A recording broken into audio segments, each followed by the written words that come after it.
закончился мой кружочек, не успела. В общем, это чистка. Если, я что хотела сказать, я по-быстренькому скажу. Если мы аптечные препараты принимаем, да, и наши животные, которые могут жить в нас, мы как носители, да, будут умирать прям там на месте, в ваших там органах, в печени, сердце, ну и так далее, в мышечной ткани, то здесь вот этот тригель, он попросит всех на выход, он их обездвижит, и они будут постепенненько фильтроваться, да, и выходить через кишечник.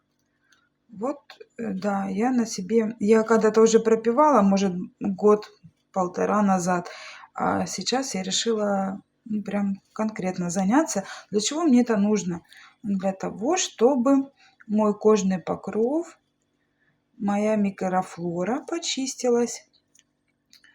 Вот, расскажу дальше о результате.